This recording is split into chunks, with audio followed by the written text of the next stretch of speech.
মঙ্গলবার সকাল 11টা দিল্লির প্রাণকেন্দ্র কনট প্লেসের একটি বেসরকারি ভিসা প্রসেসিং সেন্টার।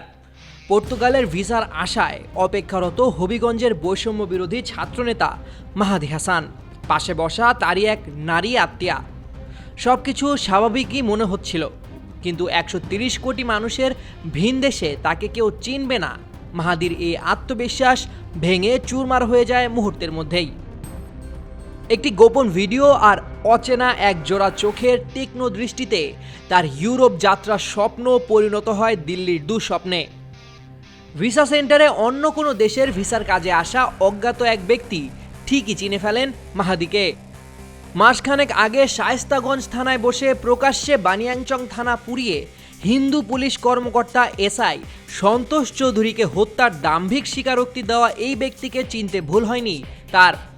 চুপি চুপি মোবাইলবন্দি করা হয় মাহাদি ও তার নারী আত্মীয়ার দৃশ্য, আর এই একটি ভিডিওই সোজা পৌঁছে যায় দিল্লির মন্ত্রী ব্লকের ভারতীয় গোয়েন্দাদের টেবিলে।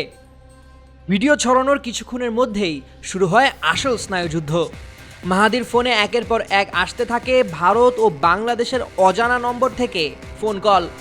অচেনা দেশে হঠাৎ এমন অনাকাঙ্ক্ষিত ফোনে মাহাদি বুঝতে পারেন তিনি চিহ্নিত হয়ে গেছেন। শুরু হয় লুকোচুরি খেলা।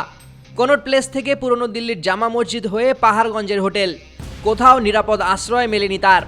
শেষমেশ তড়িঘড়ি করে লাগেজ নিয়ে তিনি ছোটেন বিমানবন্দর সংলগ্ন একটি হোটেলে।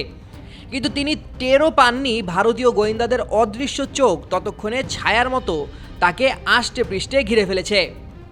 বুধবার সকালে ইন্ডিগোর ফ্লাইটে ওঠার আগেই দিল্লি বিমানবন্দরে সিকিউরিটি চেক থেকে আলাদা করে ফেলেন ভারতীয় গোয়েন্দারা। টানা 8 ঘন্টার জেরায় শারীরিক নিগৃহ না করলেও অত্যন্ত আধিপত্যবাদী ও কঠোর ভাষায় তাকে হেনস্থা করা হয়। গোয়েন্দাদের খোরা যুক্তি ছিল ভারত বিরোধী কথা বলা এবং একজন হিন্দু পুলিশ কর্মকর্তাকে হত্যার দাবি করা কাউকে তারা ভারতের মাটি ব্যবহার করতে দেবে না।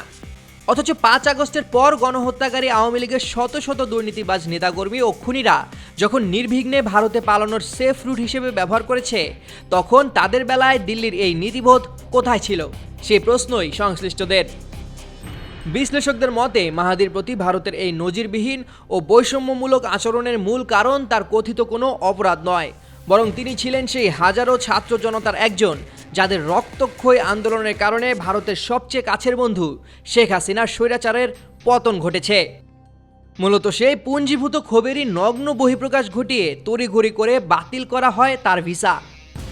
ক্রিপ্টোকারেন্সি গুঞ্জন আর ইউরোপের স্বপ্ন পেছনে ফেলে ভারতীয় গোয়েন্দাদের চরম আক্রোশ ও কড়া নজরদারিতে প্রথম ফ্লাইটে ঢাকায় ফিরতে বাধ্য হন এই ছাত্রনেতা। Desk report, 21 television.